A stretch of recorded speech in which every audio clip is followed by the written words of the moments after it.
Over the last 7.5 years at Motherwell and now St Mirren, Stephen Robinson has proved himself to be one of the best managers in Scottish football. He's also one of the most emotional on the touchline, a heart-on-the-sleeve operator who drives his players to new heights. I'm Derek McGregor, and this is One on One. And Stephen talks about his football career and the path he's taken to get to the top level of the game in this country. Take time out to watch it. It's a revealing interview. Stephen, we go back a long way. It's 30 years since I first met you, Stephen. You arrived at Bournemouth from Spurs, 19-year-old hopeful, on loan. I'm the local football reporter. It's fair to say that I don't think any of us imagined how things would subsequently work out.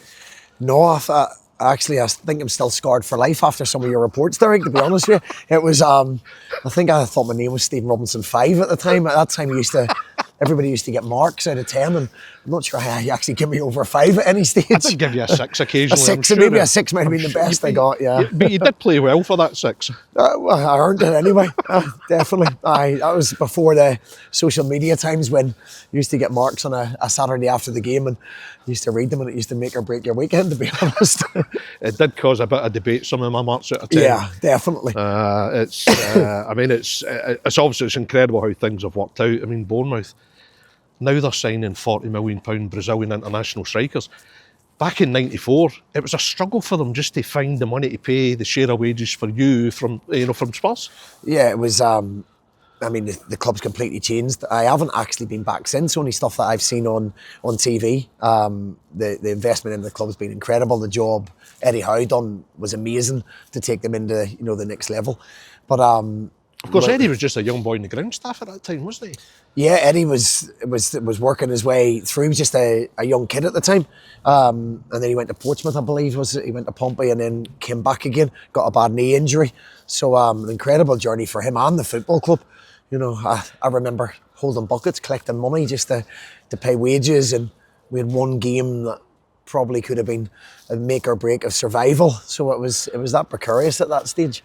No one, of course, back then could ever have imagined that one day you'd be manager of St Mirren in the Scottish Premiership. And I know, given the levels of abuse I took from you and others then, you couldn't have imagined I'd still be a football reporter, Steve. No, certainly has been some strange twists of fate that have sort of mapped my journey out. And, I didn't really have any intention to go into management or, my whole goal was to get my coaching badges. And moved to America, and work in America for the lifestyle more than anything. So it hasn't quite transpired like that. We've ended up in sunny Scotland. I mean, even at 19, Stephen, Terry Venables signed you for Spurs as a young player. Yeah.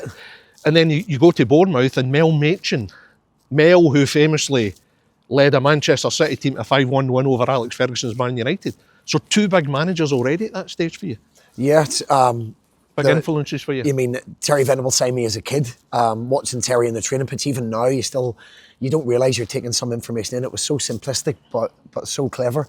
Even things like not speaking after the game was way beyond his time. He didn't get emotional after the game. He didn't say things that would upset people. So you didn't realise you're taking things that got in. And I've been very lucky to work with a lot of good managers. You've mentioned 2 of them, but there's a lot more. David Moyes and all the international managers at Northern Ireland, Ozzy Ardelius. So I've been very privileged to work with some top managers. I'll cut to the car chase, Stephen. Obviously at St Mirren, it's been well documented. There's been a number of player issues, and you can't go into specifics. I totally understand, but in a general sense, how tough has that been for you and for the club? Yeah, like we joked about it before, they don't teach you this when you're doing your pro license. So my intention of starting out to be a manager to go and coach kids in America, it's a wee bit different. It's things that you're not prepared for, things you're not prepared to deal for.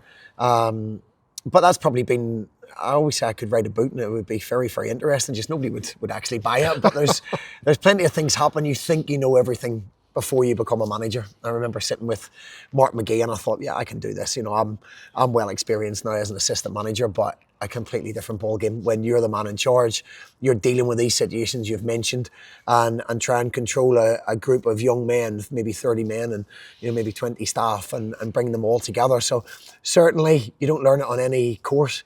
It's just through experience now that you learn to deal with it better. I think the club has acted very well in it, swiftly and with conviction, which probably was important, because otherwise it's a cloud over what you're trying to achieve here.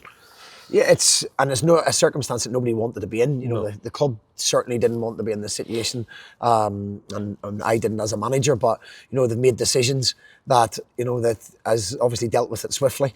We deal with. I've been able to concentrate on football. I've been able to deal with what I can control, and that is the players on the pitch who are available to me. And we've got a superb group of boys that they actually inspire me in the morning when we come in with their enthusiasm and their willingness to learn and battle through. So it's it's a learning curve. As I say, you learn how to deal with things a little bit better as you mature as a manager, and hopefully I've tried to do that.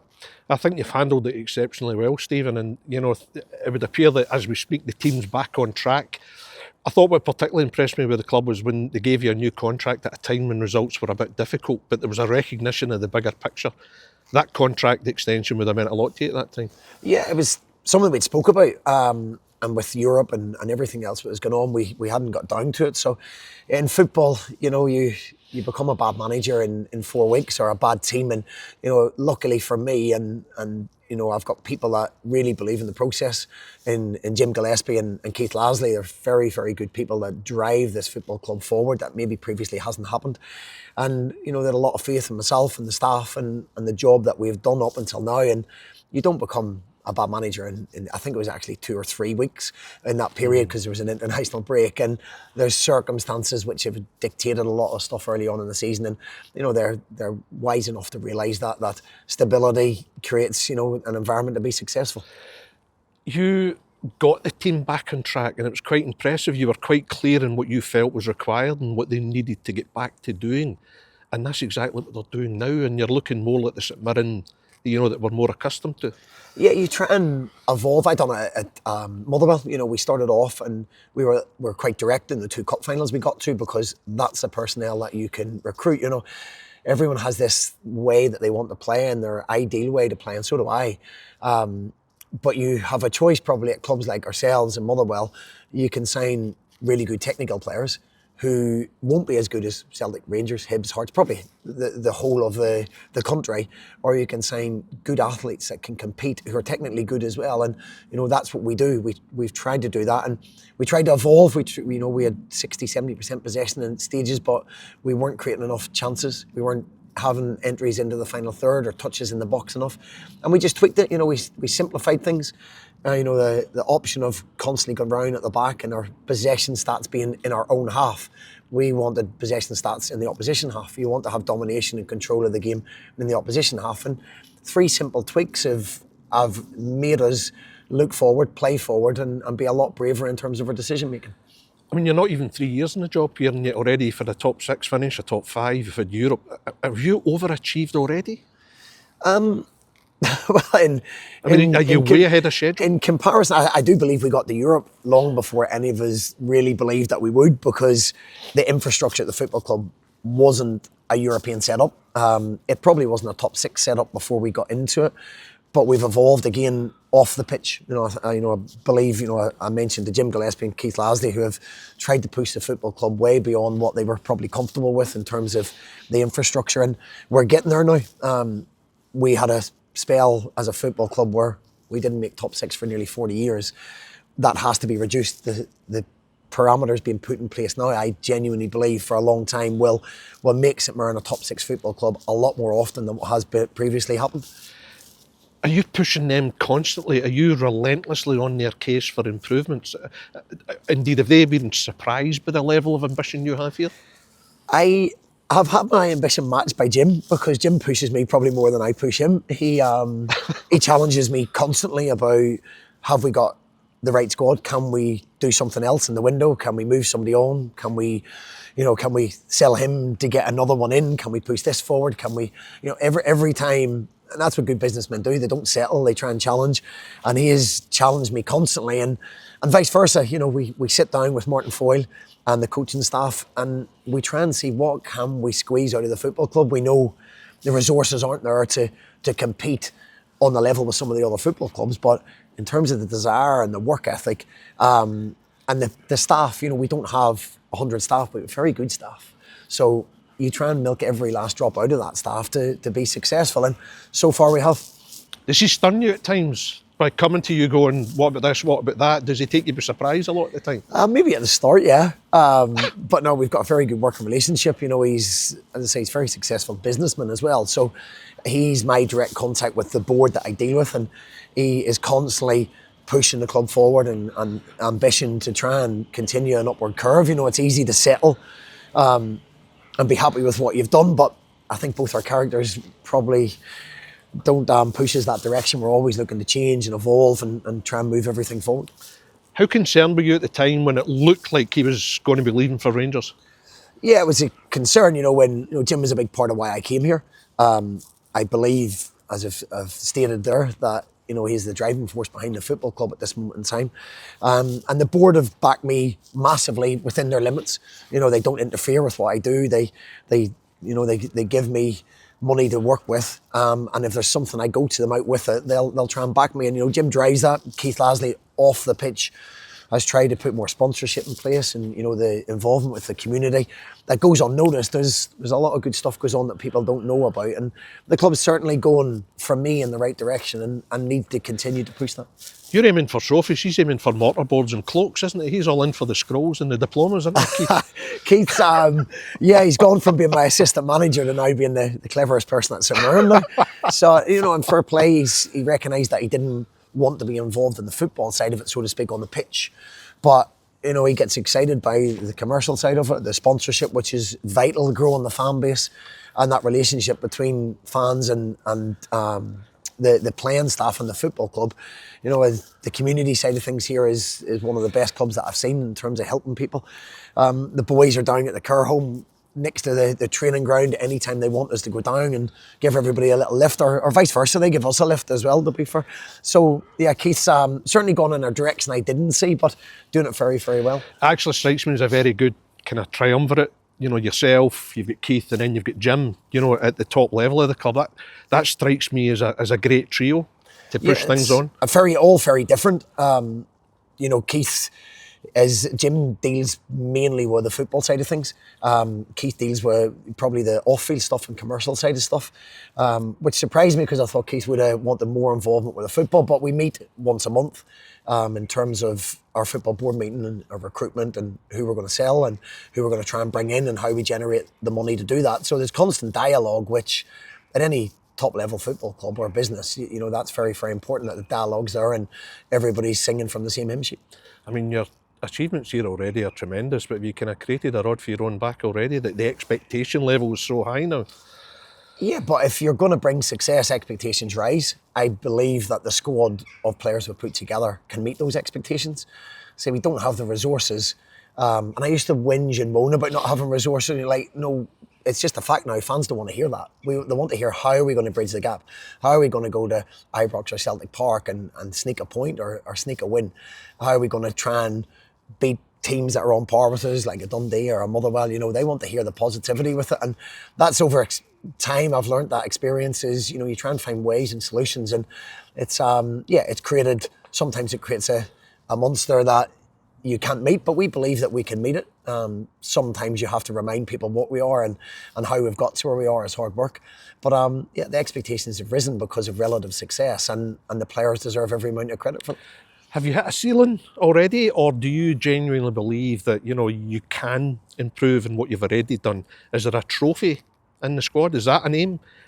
Could St Mirren go for a League Cup or a Scottish Cup? Well, we got the 2 cup finals with Motherwell, similar sized football club. You know, St Mirren previously, before I came, got the 2 semi-finals. So there's no reason. You need a little bit of luck. You need good draws. I think both years I got Celtic in was it the first or second round of the Scottish Cup. So it hasn't been overly kind to us, the draw. Yeah. But I think success for the football club is becoming more sustainable, becoming a football club that is more seen as a regular top 6 football club. We've done it 2 years in a row. Previously, it was nearly 40 years. So can we be a top 6 club twice in every 5 years? You know, that there has to be realistic aims, because that's success for the football club.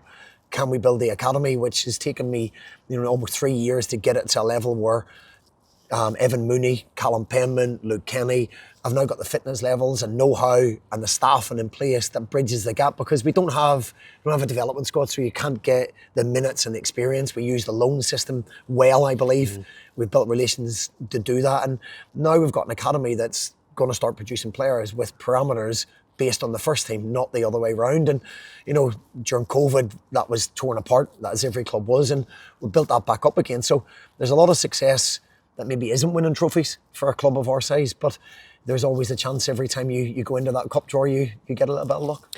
I think when we saw on the start of the season what Europe meant to the fans and the town, it was fantastic. How did that make you feel, seeing that emotion? You know, people, you know, it's over 3 decades since they had European football.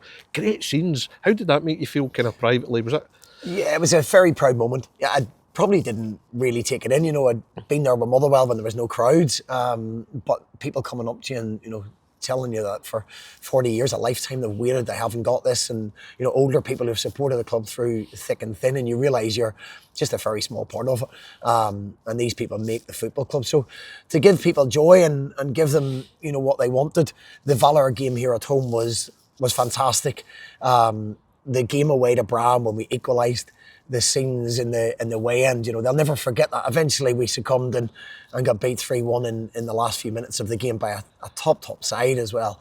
But they're memories that'll live long in my mind, and, you know, hopefully in the fans as well. I was going to say, Stephen, I mean, not just professionally, are you talking moments that in terms of your life are up there as the most satisfying, you know, the most memorable for you? Yeah, I mean, football-wise, yeah, of course, having my 2 boys would have to be up there. Of course, you know, I mean, but football-wise, I've been very lucky that the 2 Scottish clubs that I've had have been, you know, fantastic. I've had good people to work for. They've believed in me and the staff and the things that I bring to the football club. And, you know, I'm very open to learning. I never think I'm the finished article, and I don't think anybody should. You can always steal ideas, and, you know, you try and just keep evolving. And we've had good moments here. You know, we've had really good moments getting into the top 6, getting into Europe, you know, getting in and through a round, which hadn't been done for a long time in Europe as well. And, you know, people out with the clubs of our size think, well, you know, that's not really success, but it is. And a stability at the football club, a financial stability that wasn't there previously. When I came into the club, there was lots and lots of debts, and it's been a struggle at times. It's been hard, and we've managed to just build on that, but we're nowhere near the finished article as a football club. Well, I think it was only, I think it was like 3 or 4 months, maybe 5 months after you became manager here, that it then came out about the accounts. It was a 7-figure loss. It was astounding. I think everyone was totally shocked, but I think you had an idea right away when you came in what the finances were like. I didn't know when I came, I have to be honest. All right, okay. I didn't know when I obviously signed contracts. I don't think anybody did, to be honest with you. I think it was quite a surprise. How soon after that did you start to learn? It was probably May time. It was probably in May when we started prepping for the next season, and you realise, like, there has to be cuts, there has to be staff losses. The academy had to be cut all the way down, and you're frightened for everybody's jobs, to be honest with you. You know, we were working with no analyst. Myself and Dermot O'Carroll were literally doing every single thing that we could. Jimmy Langfield, Jerry Docherty and Gary McCall was our whole staff, our whole football staff at the football club. See, hand on heart, see when you started to learn about that, did you almost feel it wasn't quite what you'd signed up for? Were you worried at that point? I was certainly worried, yeah, of course, when you hear that amount of debts. I mean, people like Jim Gillespie, I've been through these kind of things, you know, they're businessmen. I'm a football guy, you know, I'm not into accounts, and I'm not into, you know, the tax returns and all that kind of stuff that goes with these things. So I had reassurances from that. The club needed to be broken down and built back up again. I knew I was going to get the support to do that. And they would still remain to give me the budget that they could, you know. It didn't go up, I don't believe, in the first season. It went up a little bit last season and then again this season. So they've been true to their word in terms of to get the stability and build it back up again. And yeah, it's scary because people were losing their jobs, and especially lower down in the academy situation, and it's a football club that's been built on the community, and we weren't able to sort of provide that for anybody. So it was testing times. But I can imagine also that they would have looked at your track record at Motherwell, and yourself and Martin Foyle, who's obviously your head of recruitment here, that ability to spot players but then sell them. And that would have been a critical part of St Mirren's plan to get the finances back. Yeah, and that takes time. You know, we were very lucky at Motherwell. I think at one stage we had the most minutes played by under 21 players in the whole of the UK. And we had inherited boys who were very good youth team players: David Turnbull, Alan Campbell, Chris Cadden, Jake Hasty, to name but a few, James Scott, what we sold for millions and millions of pounds, all of them. And that's, like now with the talk of Lennon Miller, that keeps clubs like Motherwell going. We aren't at that stage yet. You know, we are trying to build it, that we become a model, a trading model, that we bring in players 22, 23 that have lost their way, and develop younger players like the Evan Moonies, the Callum Penmans, you know, them players that are coming through twofold to bring a trading model that brings money into the football club. And, you know, I believe I'm right in saying the highest money we've got for a player from a direct sale would have been Ethan Sutherland, which is, you know, a young kid. Dylan Reid's gone since we came in. So there's twofold boys that are snapped up quite early through the academy system. And boys like the David Turnbulls of the world who go for over 3 million. So we're not there yet. We're not at that stage as a football club, but we're certainly trying to put building blocks in place. So with all the rapid success you've had, how would you describe the state of the club now? Is it a night and day scenario, the off the field, compared to what it was when you took the job? Compared to what it was like in May time, you know, when I first took the job, obviously the budget was the budget, the playing staff was in place. And we struggled when we first came in. You know, I tried to play a style of play I wanted to play a back four. I wanted to play it from the back. We wanted to play more football than we were able to at that stage. And then we found out about the finances and the cuts, and, you know, the chances of bringing players in that we thought we were going to be able to was not going to happen. But where it was at that stage in May, in comparison to where it is on and off the football pitch, you know, this is, I'm not making out I've done any of this. I've played a very small percentage in this. You know, the board, the chief executive and Keith, you know, Jim and all the people I've mentioned, the academy building it back up, have played a huge part in getting the club to where it is. The youth team were getting beat 8-9-0 every single week. They're now right up the table. They're winning games every week. We look like a St Mirren side. They play similar to the first team. They pass the ball more. They play out from the back more because they've got the players to do that who are well versed in it, you know, but lots of triggers from pressing to set plays are very, very similar to the first team. So there's a lot of, you know, everyone's working in the same direction now, which was possibly because of the staffing situation. There wasn't a lot of staff to do that. We've now got the club at a level playing field that we can grow from and keep building from. You've had some statement results, of course, in Ange Postecoglou's final season. You beat them here 2-0, beat them well. You also get a draw at Parkhead. In fact, I think every time you played them in the Cup that season as well, and despite some scorelines, you gave them good games every time. How was Ange with you that season? Because, as I say, you beat them well here, and I remember the game at Parkhead, it was a 2-2 draw. Yeah. You probably should have won that. Curtis Main could maybe even have scored 4 or 5 that day. How was Ange with you about your team and at that particular time? The whole Celtic staff and players, very, very complimentary. You know, we go and press teams, we're brave.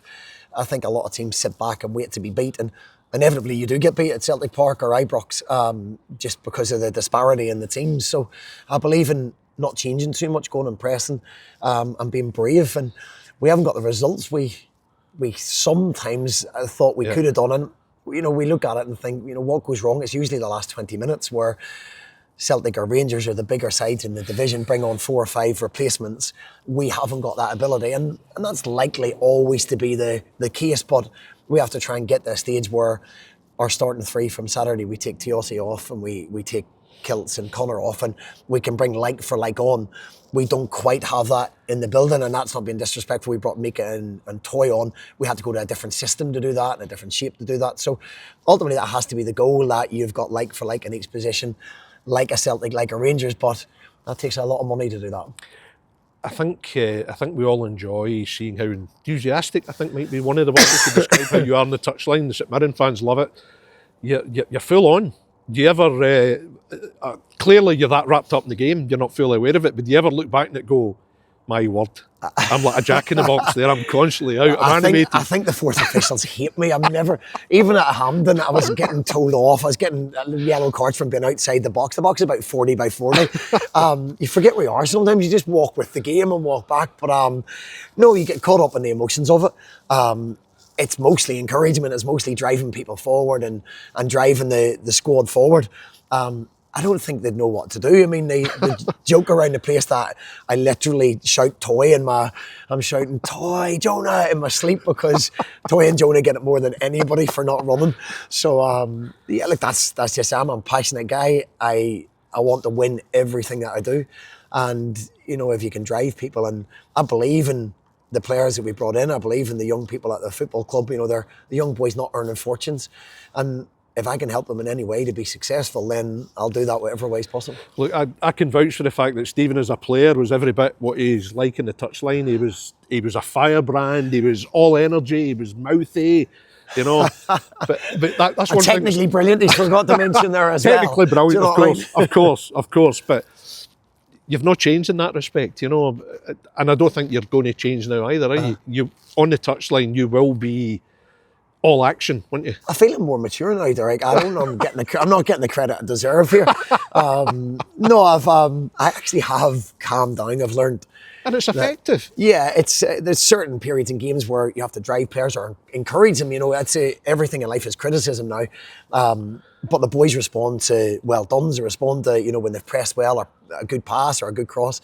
They respond to knowing that the manager and staff are happy with them. And, you know, and I believe in, you know, positive reinforcement with that. So when you get a bit excited and carried away with it, and I love celebrating goals because you don't know when it's your last. You don't know when is your last game or, you know, when's your last goal. I always say that to players. You go and train and you're not in the team and you're annoyed. Yeah, it might be the last training session you ever have. You don't know, so go and enjoy it. That's a managerial phrase. That's the first I've heard. A positive reinforcement.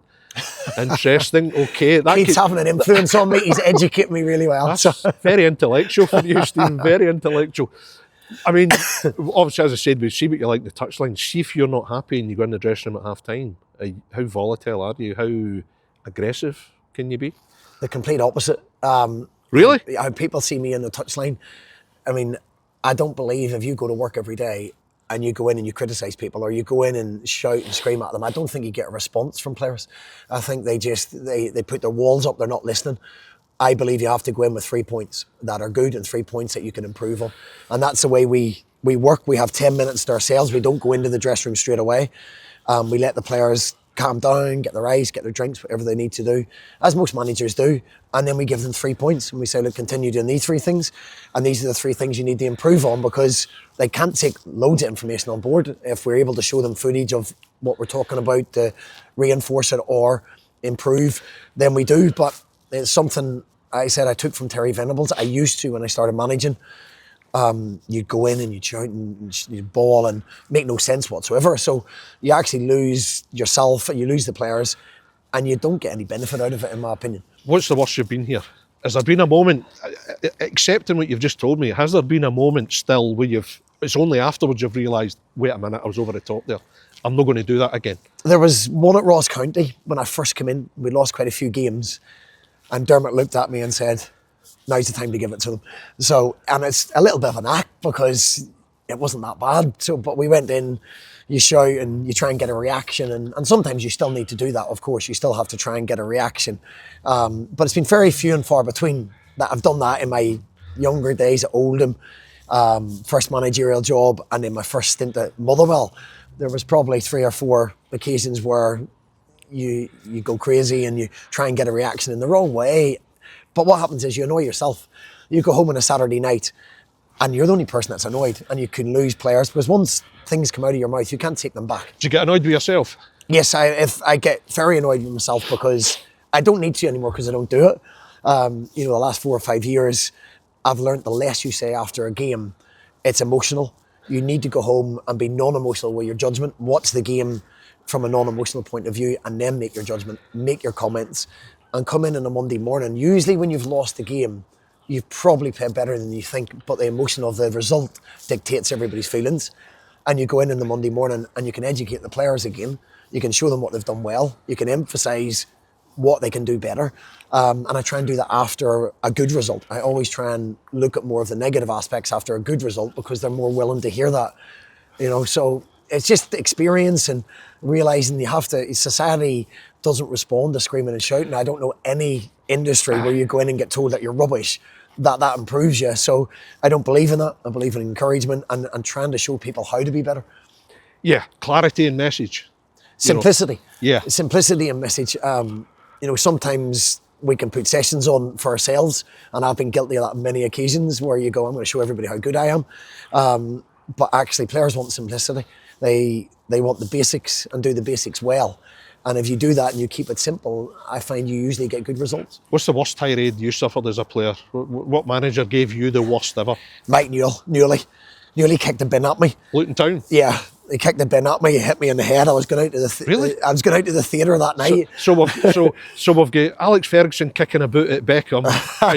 It's not made quite the headlines. The bin was actually empty. He come over, went to kick it, thinking it was full of towels or clothes or something, and the bin flew across the room. It was like, boom, I think it skimmed across me. I didn't hit my eye, but it was, yeah. We laughed and joked about it on the Monday morning afterwards. Was that Mike's form of positive reinforcement?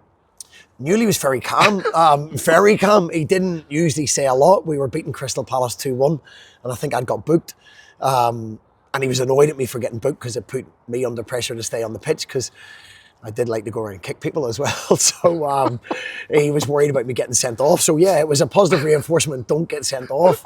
So, and he obviously thought the bin was full, and then the next thing it went flying across the air. So times were different then, but you could, people didn't take things quite so personally and be offended by absolutely everything that was said, and me and Mike, laughed the next day. We seen each other, and it was the total respect that we always had for each other. So there was never a case. You've got to manage differently now. Society's changed. We live in a society where people really struggle to take criticism. They want answers for absolutely everything, and you have to evolve with that, and you have to move in how the new generation, the younger generation, respond to improving. Are you a manager that likes players to express themselves in a dressing room? Has there been times at half-time or full-time where you sense the players are going to go for it and you take a step back and allow them to do it? Do you allow that? Do you like that? As long as it's done in the right manner, as long as, as I say, shouting and screaming at people often doesn't work. Very rarely have I seen it happen because players don't say a lot anymore. We live in a world now where nobody really says too much in the dressing room. Things have changed, and when we played, it was lots of opinions, lots of strong characters. That doesn't seem to happen as much anymore. And do you like that, or do you not like that? I think it's gone out of the game where players, the more experienced players, will actually confront people and demand more. I think as a group, I'm always saying to us, we have to demand off each other in the right manner. It has to be done with respect. We don't have enough of that, and when I speak to other managers, I think it's the same everywhere. I think it's just how society is. Everyone's quite insular and just in with themselves, and worried about upsetting anybody. If Alex Goggins says it to one of the young players, then they might get upset, and very sensitive world we live in. So I think people are quite worried about that. But we've got a group of boys that trust each other, and they can say what they want. Again, I repeat, in the right manner. It can't be with aggression. It can't be where people are falling out for 2-3 weeks. We don't have that.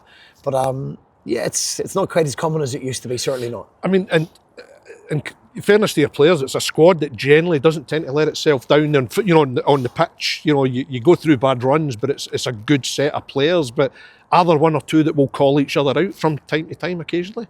Yeah, there is, of course. Yeah.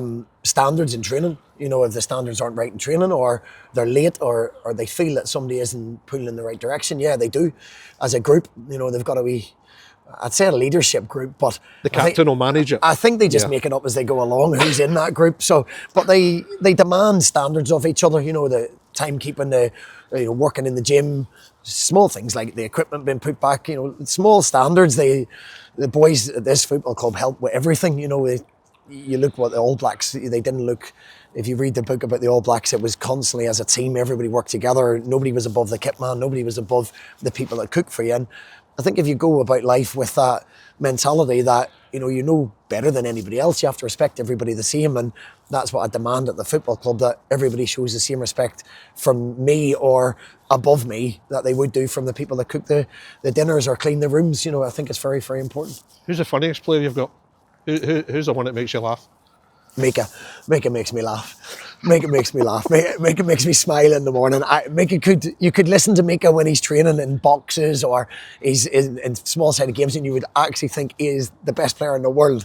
And he can convince you he's had an absolutely brilliant session, and he should. He gets voted. He gets voted a lot on a Friday because of that.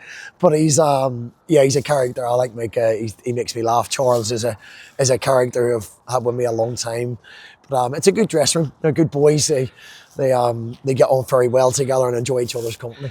I was here the day where Charles famously was up in court at the training ground. That's right, yeah. And he's put the suit on, hysterical. Yeah, that's And it was a serious charge he faced at that time as well. It was a serious. What was the charge? I can't even remember. He was caught wearing an Aberdeen jersey. Was it not? Exactly. A game. It was, which was so innocent. His best mate was playing for Aberdeen, and he thought it would be great to go and support his best mate. Well, as you do, but somebody photographed him, and it made it his way onto the WhatsApp group, and he got severely punished with it. But and bought everybody McDonald's breakfast as well. So it was good, and it lightens the whole thing a little bit as well. Life's very serious. They're under massive pressure. They're young boys. I look at my own two kids and think the same age as them, and they're donuts at time and make stupid decisions, say stupid things. Yet because you play professional football, the standards that are expected of you and the pressure that you're under is incredible. And no one's changing their life playing for us. No one's going to be set up for life after they play for us. So it's important that you enjoy each other's company and have a little bit of fun and a laugh about it as well. It's funny you should mention McDonald's breakfast, Stephen. That's Mika. That was Mika. How much did that cost you the other day? It was a crossbar challenge, wasn't it? It cost me over 250 quid. It cost me 250 quid. So one of the younger boys had been voted as the worst player. The losing team gets the votes against them, and the worst player in the losing team buys all the staff coffees. So it was young Evan. There was a debate. He had 6 votes, and Mika had 6 votes. So they had a crossbar challenge, which I stupidly said, Mika, if you hit that crossbar, I'll buy everybody McDonald's breakfast. He tried convinced it was never going to happen. He convinced that Mika would never hit the crossbar, and he hit it flush right in the middle, first time. And I've never seen boys celebrate as much in all my life. I mean, a toy was down, thanking the stars and the Lord and everything. He was loving it. So they got their McDonald's breakfast and they thoroughly enjoyed it, I think. Brilliant. You're a few weeks away for your 50th birthday, Stephen. 50? To be fair, I might not make it. It's all sitting freezing cold out here. I might not make it to 50. I know. How does that make you feel? Not great, no, I have to say. Not great. I was thinking about 20. So, sister calls me Peter Pan. So, looking forward to it, embracing 50. So, creeps on you quick. You'd rather it was in the close season, wouldn't you, so you could properly celebrate it? But, I mean, right in the football season, you're pretty limited, aren't you? I'm not one big one for socialising our parties anyway, Derek. So it'll probably be me and Robin and the 2 dogs going for a nice walk. That'll be a celebration of the 50th. But no, I'm not into big do's and things that got centre of attention. No, quite happy not to be. Where do you think you're at 50 then? Where do I think I'm at? It's a big deep question, big philosophical question. Still learning, still making mistakes, and enjoying life to the full. Yeah. You happy where you are at 50 and what you're doing, your career and what you've achieved so far? Yeah, most definitely. I live a very, very privileged life. I've been very fortunate. I've made a career out of being in football since, I was 14, 15 years of age, travelling back and forward to Spurs. Been to some super places around the world. I'm skint now, but I've enjoyed it while it all lasted. So people dream of the job you've had as a professional footballer and being a football manager. Obviously, there's lots of things go with it that aren't enjoyable aspects of it, but in terms of a job and a lifestyle and the people I've been able to meet, and I've still got my mum and dad are still alive, my sister. I've got a fantastic wife. I got on fantastic well with my ex-wife. So it's in a good place at the moment. I take it your mum and dad would have preferred if you'd got a proper job in life. My mum would have preferred if I never moved across the water in the first place, I think. So, really? I think I broke her heart when I left at home at 15. Still misses you? Wasn't he delighted to see the back of you, no? No, not at all. No? No. She was over last week with my dad. See, I'm very lucky. My boys come to lots of games. They come back and forward. Harry lived with me for a couple of years when he was at Motherwell. Charlie's here.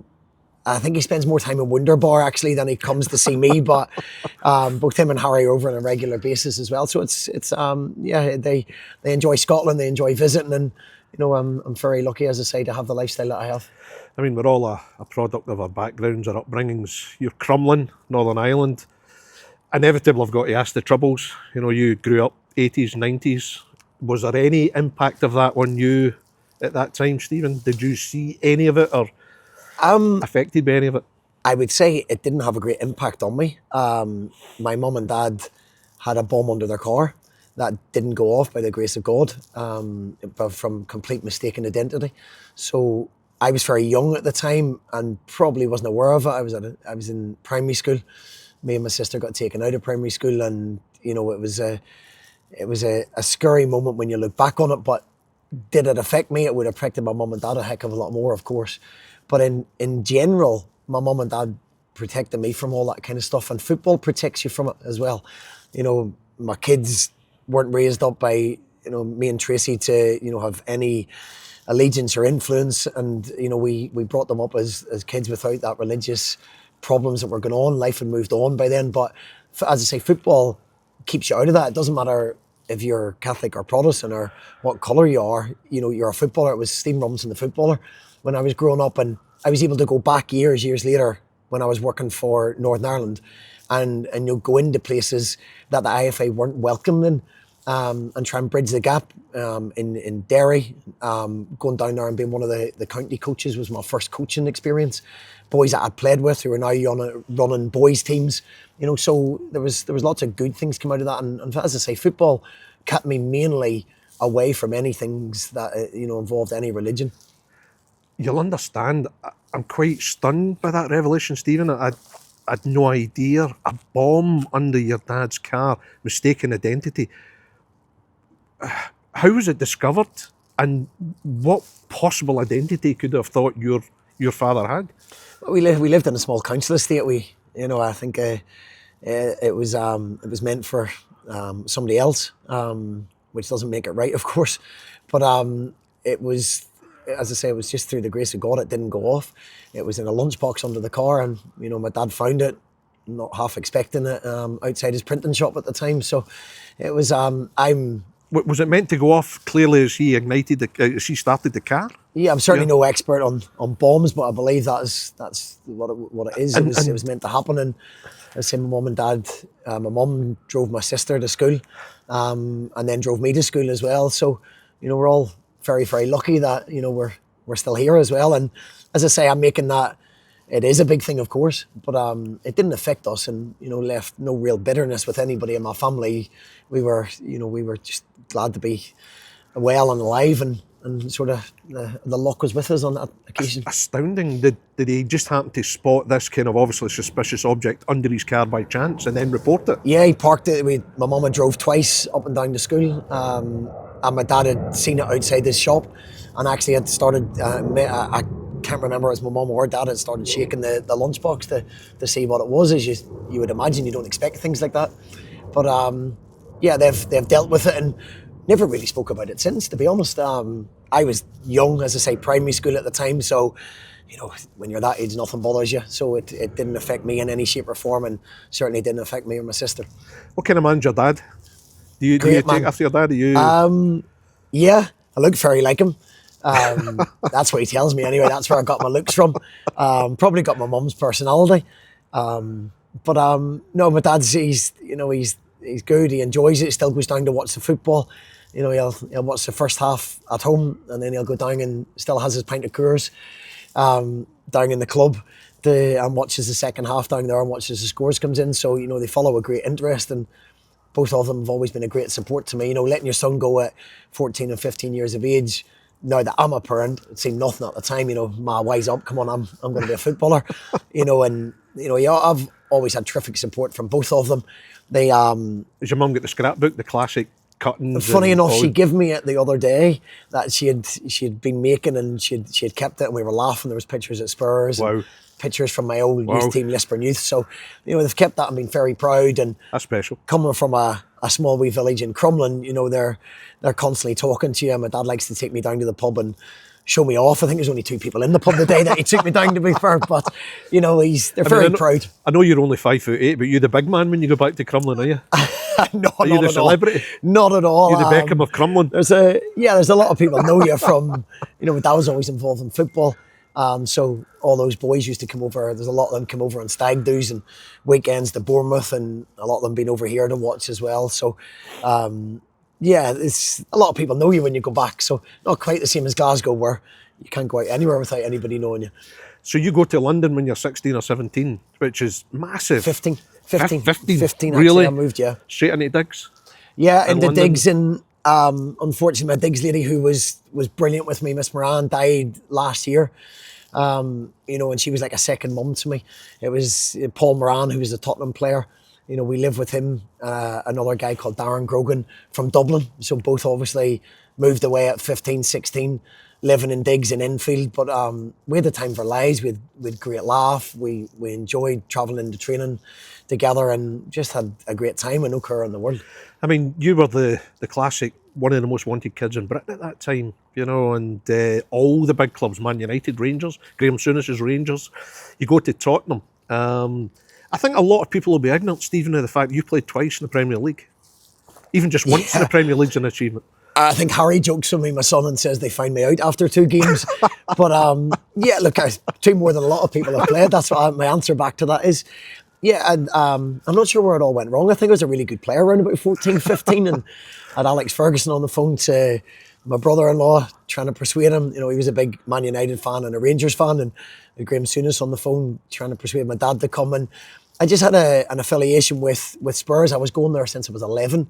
They were taking me over on school holidays. The way they treated you, I just felt a loyalty to it. The scout Robbie Walker, just felt a real loyalty and felt at home when we went over there. So, yeah, and managed to progress into the first team. I made 2 fantastic appearances, yeah. Whose boots did you clean at Tottenham when you were a youngster? Teddy Sheringham was one of them. And funny enough, 20, 30 years later, when I'm coaching with AFA, delivering the pro licence, Teddy was on it doing his A licence. Brilliant. And I had to stop him in the middle of a session and correct a couple of things. And I'm thinking, I'm really embarrassed to do this here, but he was very respectful for that. So I was lucky enough to, at that time, Spurs were a really trendy club. They had the famous 5, Jurgen Klinsmann, Gaza had, it was just after the cup final, Gaza had just done his knee. So they had superstars, and I drove in and out with Paul Moran and Gaza. Gaza was injured at the same time I was for about 6-7 months, and I used to drive him in and out in my A-Reg Astra while he was probably, on the 50, 60 grand a week. So I used to enjoy the drive in. So an experience that, will stay with you. And it's just a shame that I wasn't able to make more appearances. So did you often do rehab with Gaza? Yeah, I'd signed when I was 15 with a back injury. I'd had back surgery. He had famously done his knee in the cup final, or was it the semi-final or the cup final, if I remember rightly. So we done a lot of rehab down at Mill Hill, swimming together, and his work ethic was incredible, and an incredible man. People see Gaza and they don't know the person. He was a really, really kind man, looked after all the youth team, and was, so infectious throughout the football club. When you see him now, obviously I think a lot of people are sorrowful how things have worked out for him, but there's a huge amount of affection for Paul Gascoigne. Gaza was, and it's sad that you speak about the younger players, they can't remember him. They don't remember. He was a superstar. He was absolutely superb. Heart of gold. Yeah, and I can only speak as I found him. He was very, very good with me. And a few years later he was playing in a game against us and came into the dressing room to speak to me. It was 6-7 years after I'd left, and I was a 18-year-old boy at the time that he knew, and he never forgot. And he was, he's always very, very respectful towards me. And it was a pleasure to have, even trained or been in his company. You've been a manager for just short of 8.5 years, Stephen, and your first managerial job at Oldham, I mean, I remember at the time it was absolute madness, particularly off the field. What you learned in that 7-8 months I'm sure will always stick with you. Your experiences. I mean, Yeah, real don't take jobs. That 11 managers been sacked in 2 years. That was probably the lesson that I didn't listen to. But you feel it. We'd just been to the European Championships and got into the last 16, which was incredible for a country the size of Northern Ireland. Michael O'Neill had, fantastic achievement. And I came off the back of that, and you think you can do anything. You think you're ready for management. The opportunity arose, and I make it very clear, Oldham was a very good football club, a big football club that has so much potential. But just at that period of time, there was no stability. Managers were losing their jobs. And yeah, I had to sign, I believe it was something like 17, 18 players in 3 weeks before the start of the season. So you're ending up with the players that haven't got contracts or are injured or, have lost their way a little bit. And I remember me and Ian Barraclough standing at Millwall away in the first game, and I'm thinking, I'm not sure who's in the near post space. I'm not sure of his name. There was that many players that come in a short space of time. So it was something I wish I'd got longer at. But again, an experience that has stood me in good stead, how to handle people, have a plan B. I went into management, I had no plan B. It was literally, this is my way of doing it and I'm sticking with it. And all the young coaches and managers that go in now, they have this philosophy and they want to do it this way. But when you stick to it when it's not going right, you can tweak it. You don't have to change it completely, but you lose your job very quickly. And, the statistics say you don't get a lot of second chances. And I was very lucky. I got a second chance quite quickly at Motherwell and be forever grateful for that. Your period at Motherwell, I mean, just like your time here, Stephen's remarkable. 2 cup finals in one season. I think that was the first time in 67 years that had happened at the club. Europe as well. When you look at it, is there a lot of similarities with Motherwell and St Mirren here? Do you see there's a lot of parallels? Or? Yeah, obviously things hadn't been achieved for a long time in terms of the cup finals. The biggest regret is we didn't win one of them against a Celtic team at the time who were absolutely flying in both cup finals. But yeah, there's similarities here. There's there's a growth in the football club. The academy's getting to that level. As I said previously, we're not quite there with the infrastructure that Motherwell have in place. And that comes through player trading, through constant top 6 finishes and being around that and making more money, and bigger crowds. We're starting to fill the stadium here. We're starting to get young players through, and yeah, similarities in terms of the size of the football club. The problems that you face are very similar. There's a ceiling to what you can do and what you can spend at times, and you have to find ways around that. And as I said and alluded to earlier, in my younger days, I used to moan about it, and now you go, well, how can we fix it? How can we bridge the gap, or how can we develop this player or sign this player? And that comes with experience. I went to see Derek McGregor a few weeks ago, and he lost 3 finals all to Brendan Rodgers. You lost 2 to Brendan Rodgers. I mean, you'd be forgiven for cussing Brendan Rodgers at times, because if it maybe been another manager or another team, you could have had silverware. Yeah, exceptional Celtic team. It was an exceptional Celtic team at the time, and we played quite well to a point. In I think it was the first game we went down to 10 men. It was the first, I can't actually remember. I think it was the first cup final. We went down to 10 men, and we were right in the game. But their quality shone through. They were better than us. They deserved to win. And Brendan was nice and calm on the touchline because he probably knew he was going to win. Inevitably, they seemed to win all the time. But to get that far and push them, I think we played them 3 times in a week at that stage. I don't think we won one of the games. So it's something that I regret. I wish I'd been able to give silverware to the Motherwell fans, and something we're aiming to do through the cup competitions here as well. You left at the end of 2020, and I think at that time, did you feel drained, Stephen? Did you feel I don't know if you felt you'd gone as far as you could, but did you just feel that it was you'd given your all and that was you? Was it Yeah, sometimes you just feel you need a change, and I'd give my heart and soul to the football club. As assistant manager, as manager, we'd had relative success. It was the COVID season as well, where you just felt you hadn't got control in anything. You were burdened with everybody's problems, when people were ill with a lot more serious issues than football. And it wasn't enjoyable. There was no fans in the stadium. And as much as you get absolutely hammered sometimes, it wasn't football. And I didn't enjoy it in the end. I just felt, I felt drained. I needed a break. And sometimes you just need a reset. And I felt that was the time. you know, for the relationship I had with the people at Motherwell, Alan Burrows and Jim McMahon, I felt I owed it to them, to be honest, as well, and say, look, I think somebody else can take the club further. And we parted ways regretfully, but, you know, I've nothing but good things to say about the football club and good memories. Well, I'm delighted at how well things have gone for you in the 30 years since I first met you, Stephen. And thank you very much for your time. Cheers, Derek. Thank you. Cheers.